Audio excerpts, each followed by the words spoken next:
Before this next segment begins, let's take a moment to address the subject of coordination. Firstly, what is coordination? In general, coordination refers to the human ability to perform simple and complex movements.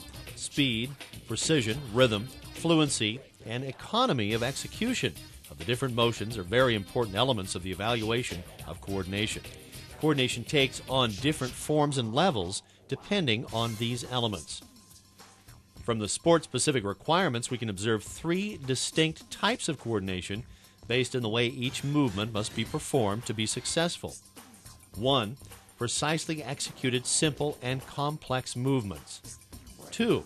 Precisely executed motions which are performed as fast as possible or in a timely fashion. 3. Precisely executed simple and complex skills which are performed as fast as possible and in a timely fashion in a continuously changing environment or in the presence of an opponent. The last type of coordination is needed for all team sports, fighting sports like wrestling, judo, or boxing, tennis, etc. In this case, precise movements have to be not only fast and timely, but also adjusted to changing situations during the contest. Soccer, hockey, or basketball players receiving a ball or puck during a game must quickly choose, depending on the situation and position on the field, what to do, how to do it, and how this will affect the play. There are lots of players who, during training or staged plays, can precisely kick, pass, dribble, run with the ball, and execute tactical elements. However, during game situations with changing environments, they have trouble using their skills. This is usually due to their inability to adapt and modify them to ever-changing situations. Most coaches assume that the athlete is choking in the game situation, when in fact, the problem is most likely due to lack of proper coordination.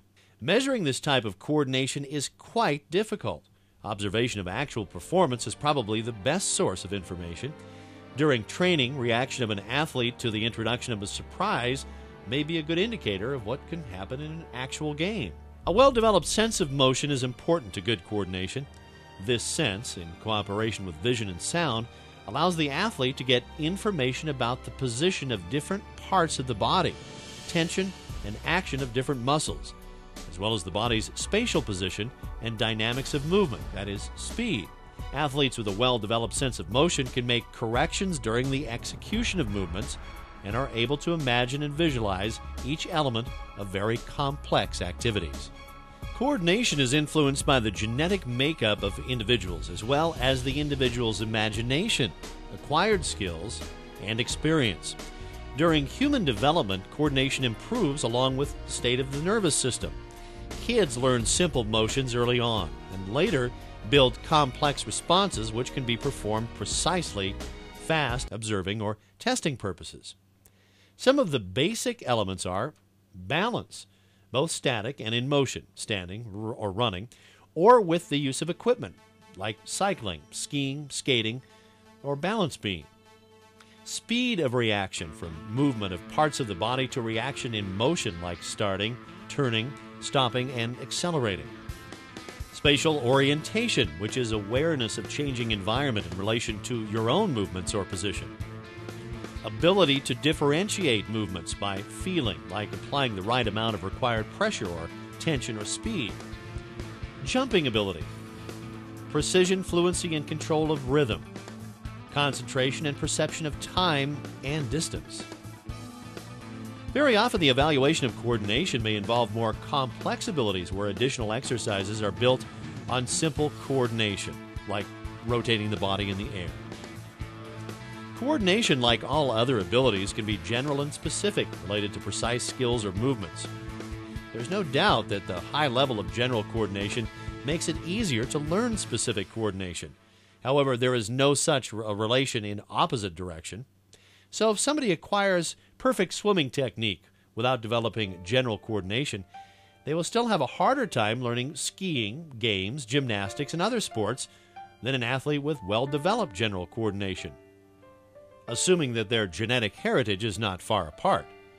Most sport techniques are complex movements which athletes learn based on previously established simple skills and coordination. An athlete with a high level of general coordination and many skills will learn new techniques faster by assembling smaller elements together. As well, in sports where technique has to be executed in the presence of an opponent and in a changing environment, the athlete's technique will be more versatile and universal. Let's take a soccer player who in childhood reached a high level of general coordination and mastered basic skills like elements of gymnastics, acrobatics, balance, jumping agility, tactical and technical knowledge of other games, basic skills from track and field like sprinting, jumping, throwing, and etc.